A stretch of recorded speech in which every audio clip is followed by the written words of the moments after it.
There continues to be ongoing confusion regarding the difference between the now approved COVID booster shot and a third dose of a COVID-19 vaccination. Generally, these shots have different eligibility requirements. Starting with the third dose, the health planner for Jefferson County Public Health, Faith Lustig, shared that the third dose is specifically for immunocompromised individuals who have received an mRNA COVID-19 vaccine. It is confusing, of course. So the third dose is for people who are immune compromised. So they got their first dose of an mRNA, which is Pfizer and Moderna, and they got their second dose 28 days apart, and then that didn't give them enough immune response. So it didn't stimulate their immune system enough to have the full protection. A third dose of the vaccine can be administered at least 28 days after receiving the second dose of either vaccination to specific individuals. These individuals include immunocompromised means you're taking high-dose steroids,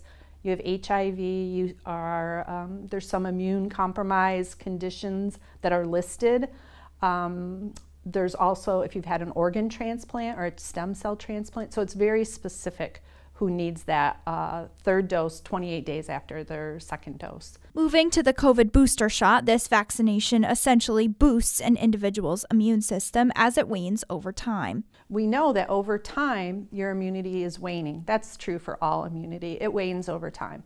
So we know that now people need a third dose, certain people need a third dose that we call a booster dose. And that's because it's boosting your immunity, your immune system back up to where it was to begin with. Currently, the only booster shot approved is the Pfizer vaccination series. Individuals are required to have completed the two-dose series at least 6 months prior to receiving the booster shot. And the booster shot has its own eligibility requirements, which includes anyone who's 65 and older, anyone living in long-term care, it's recommended that they get it. And people who are immune compromised, again, 65 and older, people who are younger, who work in high-risk positions, maybe even not just healthcare and schools, but also grocery stores, people who are exposed to a lot of people, they can also get their booster dose. And as the North Country is continuing to see an upward trend in new COVID cases, Lustig shared a message with the community regarding virus mitigation strategies. One of the things I like to talk about is the layers of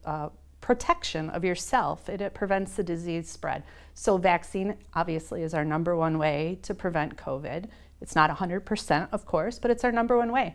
But you layer that with other mitigation strategies such as hand washing, increased ventilation, wearing a face covering when you're close to people, distancing like we are today, over 6 feet away from other people as much as possible, and that's going to reduce your risk. You know, we're still going up a little bit. We plateaued for a few days or maybe a week, and now we've gone back up. So hopefully we'll be on the downside when it comes holiday time. So I hope not to see that spread. And I hope other mitigation strategies are in place by then. More people get their booster, and we'll have reduced risk. For ABC 50 Now in Watertown, I'm Isabella Colello.